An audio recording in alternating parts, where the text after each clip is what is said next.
नमस्कार दोस्तों, मैं हूं अभिषेक और आज मैं बात करने जा रहा हूं लेखिका सुधा अरोड़ा द्वारा लिखी गई पाठ जिसका शीर्षक है ज्योतिबा फुले। इस पाठ में लेखिका ने ज्योतिबा फुले और उनकी पत्नी द्वारा समाज में किए गए शिक्षा और समाज सुधार संबंधी कार्यों पर प्रकाश डाला है। तो चलिए दोस्तों, शुरू से इस पाठ को समझने की कोशिश करते हैं। ज्योतिबा फुले ने भारत के सामाजिक विकास और बदलाव के आंदोलन में सक्रिय भूमिका निभाई, लेकिन जिन 5 समाज सुधारकों के नाम इतिहास में लिए जाते हैं उनमें उनका नाम नहीं लिया जाता।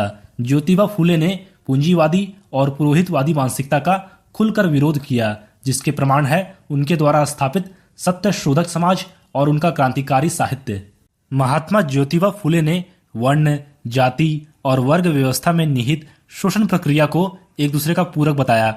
उनका कहना था कि राजसत्ता और ब्राह्मण प्रभुत्व के तहत धर्मवादी सत्ता आपस में मिली भगत करके इस सामाजिक व्यवस्था और मशीनरी का उपयोग करती है। उनका कहना था कि इस शोषण व्यवस्था के खिलाफ दलितों के अलावा स्त्रियों को भी आंदोलन करना चाहिए। ज्योतिबा फुले के मौलिक विचार गुलामगिरी, शेतकऱ्यांचा आसूड और सार्वजनिक सत्य धर्म जैसे पुस्तकों में संग्रहित है। ज्योतिबा फुले एक ऐसे आदर्श परिवार की परिकल्पना करते हैं जिसमें पिता बौद्ध, माता ईसाई, बेटी मुसलमान और बेटा सत्य धर्मी हो। उनका मानना था कि समाज में यदि इस प्रकार की धार्मिक एकजुटता आ जाए तो लोगों की असभ्यता नष्ट हो जाएगी और विचारों के तालमेल द्वारा सांप्रदायिक दंगों को जड़ से नष्ट किया जा सकेगा। ज्योतिबा फुले ने ब्राह्मणी मानसिकता का कड़ा विरोध किया और उनकी आधुनिक शिक्षा संबंधी कूटनीति को उजागर किया, जिसमें आधुनिक शिक्षा का लाभ केवल उच्च वर्ग को ही मिलता है, उसमें शूद्रों का कोई नामो निशान नहीं है। उनका कहना था कि गरीबों से कर जमा कराना और उसे उच्च वर्गीय लोगों के बच्चों की शिक्षा पर खर्च करना उचित नहीं है। ज्योतिबा फुले स्त्रियों को शिक्षा के क्षेत्र में पुरुषों के समान अधिकार दिलवाना चाहते थे, ताकि पुरुषों की तरह वे भी मानवीय अधिकारों को समझ सके। वे पुरुषों के लिए अलग नियम और महिलाओं के लिए अलग नियम को भेदभाव मानते थे। उन्होंने स्त्री समानता को प्रतिष्ठित करने वाली नई विवाह विधि की रचना की। उन्होंने पूरे विवाह विधि से ब्राह्मण का स्थान ही हटा दिया। उन्होंने नए मंगलाष्टक मतलब विवाह के अवसर पर पढ़े जाने वाले मंत्र तैयार किए। वे चाहते थे कि विवाह विधि में पुरुष प्रधान संस्कृति के समर्थक और स्त्री की गुलामगिरी सिद्ध करने वाले जितने मंत्र हैं वे सारे निकाल दिए जाए। उनके स्थान पर ऐसे मंत्र हो जिन्हें वर वधू आसानी से समझ सके। ज्योतिबा फुले ने जिन मंगलाष्टकों की रचना की उनमें वधू वर से कहती है कि स्वतंत्रता का अनुभव हम स्त्रियों को है ही नहीं।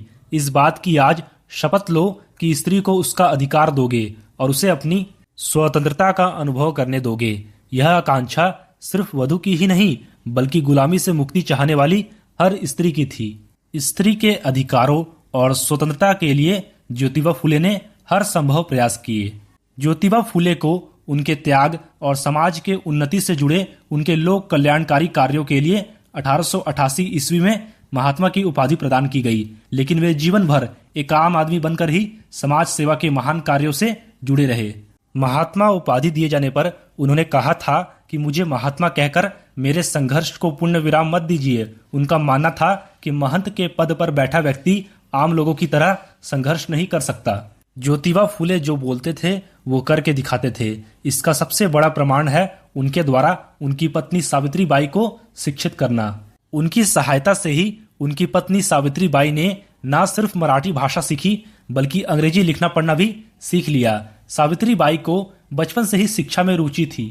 एक समय की बात है जब बालिका सावित्री शीखल गांव के हाट में कुछ खरीद कर खा रही थी। यह देखकर एक अंग्रेज ने उसे समझाया कि इस तरह रास्ते में खाते हुए घूमना अच्छा नहीं है। फिर उसने उसे ईसाई मिशन से जुड़ी एक पुस्तक दी ताकि वह घर जाकर उसे पढ़ सके या फिर उस पुस्तक के चित्र देख सके।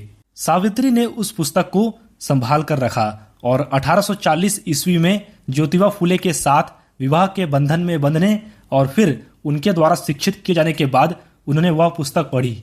अपनी पत्नी के सहयोग से ही ज्योतिबा फुले ने 14 जनवरी 1848 को पुणे के बुधवार पेट निवासी भीड़े के बाड़े में देश की पहली बालिका पाठशाला की स्थापना की। इसके बाद ज्योतिबा फुले और उनकी पत्नी सावित्री बाई फुले दोनों ने मिलकर दलित बालिकाओं के लिए बारी बारी से कई पाठशालाएं खोली। परंपरा के विरुद्ध किए जा रहे इन कार्यों से उत्पन्न हुए सामाजिक विरोध के कारण उन्हें अपना घर भी छोड़ना पड़ा। पाठशाला जाने के क्रम में उनकी पत्नी को लोगों द्वारा अपशब्द सुनने पड़े और उन पर पथराव भी किए गए, लेकिन इन सबसे इन दोनों पति पत्नी का हौसला कम नहीं हुआ। इसके बाद 1890 ईस्वी तक दोनों ने एक प्राण बनकर अपने पवित्र अभियान को पूरा किया। ज्योतिबा फुले और उनकी पत्नी सावित्रीबाई फुले ने न सिर्फ किसानों और अछूतों के घर घर जाकर बच्चियों को पाठशाला भेजने का आग्रह किया, बल्कि अनाथ बच्चों और विधवाओं के लिए बाल हत्या प्रतिबंधक गृह के द्वार खोले और सभी जातियों के लिए अपने घर का हौज मतलब पानी की टंकी भी खोल दिया।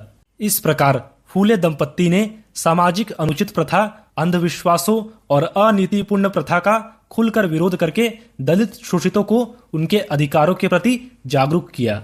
आज जहां पढ़े लिखे वर्ग के प्रतिष्ठित दंपत्ति एक दूसरे से अलग होकर न केवल मन में एक दूसरे के प्रति शत्रुता का भाव पालते हैं, बल्कि एक दूसरे को समाप्त करने पर भी तुले रहते हैं, वहीं इन दोनों महान दंपत्ति ने 50 वर्षों तक एक साथ रहकर जन कल्याण के लिए कार्य करते हुए एक आदर्श दंपत्ति की मिसाल प्रस्तुत की है।